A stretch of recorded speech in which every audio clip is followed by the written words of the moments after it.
Hello， 大家好，欢迎收看本周闲暇之语，我是阿杜。目前 WGP 日本的地区赛上周刚举办完东京会场的比赛，所以本周我们就要来跟大家看一下人数最多的 WGP 东京会场单人会场上位及3对3的上位系列有哪些。那么在影片开始之前，也请大家如果觉得我们节目还不错的话，请不要吝啬你的手指按下订阅，也可以到 B 的粉丝页来追踪我们的最新消息。那么事不宜迟，就开始我们本期的节目吧。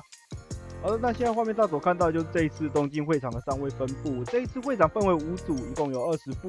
14个系列的上位。优胜的部分分别是马娘、漫威、闪耀色彩、Holo 以及飞蓝天空。这次会场上位有不少都是近期强化过的系列，包含了像马娘、漫威、飞蓝天空等系列都是强化有感的情况。但由于本期上位牌组数量非常多，因此比较常见的上位系列我们就会快速带过。那么接下来我们就一起来看看这一次上位的构筑内容吧。首先看到的是 A 组优胜4箭头4双颗的马娘，丛林宝穴连续烧，虽然准备起来较为麻烦一点，但有光钻的搭配能够让能量以及手牌有足够的资源能够使用，让斩杀至少能够做到2台4个指示物的宝穴来进行斩杀。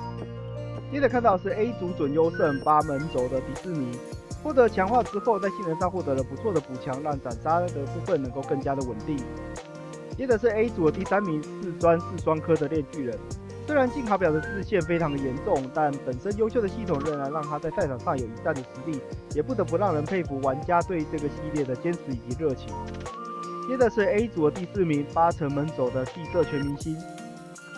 接着是 B 组的部分 ，B 组优胜的是8城门走的漫威。经过再次强化之后的漫威，让猛族跟美队的组合成了一个非常不错的组合。接着看到的是 B 组的准优胜4砖4门的青春猪头。让人非常意外的不是8门，一等使用的是砖的学妹来作为资源检索的联动，是非常特别的一个构筑方式。接着 B 组的第3名是8开机轴的闪耀色彩，第4名是8开机轴的碧蓝航线。接着看到是 C 组的部分 ，C 组优胜的是8开机轴的闪耀色彩。接着 C 组准优胜的是4箭头4城门轴的蔚蓝档案。在目前的环境中，日复美展开完，只要能联动到第2次，基本上就能拿下不小的优势，让尾盘更好的斩杀。接着看到 C 组第3名是4开4城门轴的邦邦。许久没有看到邦邦上位，让人非常佩服玩家的技术。邦邦属于牌池非常大的系列，本身杀招除了选项非常多之外，也有着相当多的功能牌来辅助，让牌组在即使不是纯团的情况下，也能非常顺利的来推动。接着看到的是 C 组的第4名4砖4双颗的马娘。强化后的马娘杀招多了树脂跟宝穴作为选项，但原本就已经很强力的增肌力也是获得了系统上的优化。运转上虽然没有太多的改变，但整体功能牌的优化也让它有了更大的弹性。接下来看到是 D 组的部分 ，D 组优胜的是8开机轴的 Holo。接着看到 D 组的准优胜8开机轴的妖幻3重奏。互相搭配的杀招加上暗壳阶段才发的联动效果，是弹性非常强的一组开机系列。接着看到的是 D 组的第3名8箭头轴的世界计划。进卡表限制的情况下，箭头的表现依然不逊色，能够替3等做足资源的准备，让3等斩杀时不会有资源缺陷的问题。接着看到的是 D 组的第4名4箭头4门轴的马娘。接下来看到的是1组的优胜8风轴的飞蓝天空。跟开机轴不同，风轴的部分有强力的换名场，3等小力源的效果也让斩杀不缺 C 叉，让飞蓝的风轴即使有3组联动也不会有卡住的情况，反倒能迅速的依照情况来更换战术，算是强化非常有感的一个系列。接着看到的是1组的准优胜8开机轴的 Holo， 接着是1组的第3名8开机轴的闪耀色彩，最后看到的是1组的第4名8城门轴的漫威。可以看到单人赛跟广岛会场比起来，不只是人数，系列也非常的多元。构筑上8开机仍然是强势的选项，而次多的选项则是箭头跟城门为主。好的，看完了单人赛之后，接下来我们来看到是3对3的部分。这一次 WGP 东京会场的3对3分为了 A、B 2组，一共有24副牌组上位，使用的系列呢是14种。比较特别的是，可以看到饼图中并没有出现 Holo。而跟闪耀色彩一样多的幻影反击，则是在单人赛中没有打上去，但是在3对3中表现非常的亮眼。那么接下来就让我们一起来看看这8支队伍的牌组构筑内容吧。首先看到的是 A 组优胜队伍，大将使用的是8开机幻影反击，在1等就能完成展开的强力压制，能够在这个环境中给予对手非常大的压力。接着中间使用的是8开机轴的闪耀色彩。先锋使用的是8箭头走的镜面世界，能够在2等开始展开的铺场，强力的弹性带来非常大的应变，能够遇到现场来进行顶阶场或压制。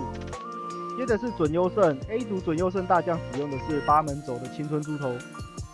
接着是中间使用的8端轴龙族拼图。受到限制后的亚历山大还能打出如此的成绩，真的让人非常佩服玩家的思路与操作。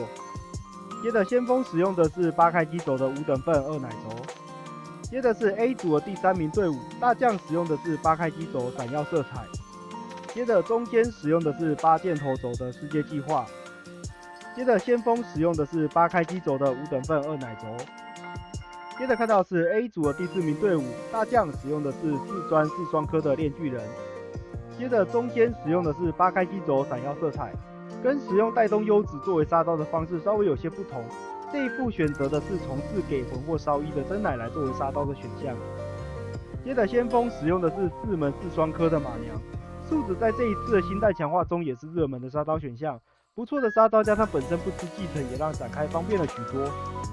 A 组看完之后，接下来要看到的是 B 组。B 组优胜队伍大将使用的是4箭头4城门的蔚蓝档案，中间使用的是8开机走的闪耀色彩。接着先锋使用的是4箭头4开机的幻影反击，不同于开机的压制，雷娜的3等连续烧在尾盘也是非常不错的一个斩杀手段。接着看到是 B 组准优胜队伍，大将使用的是8城门走史莱姆，接着中间使用的是8箭头走骷髅魔法使，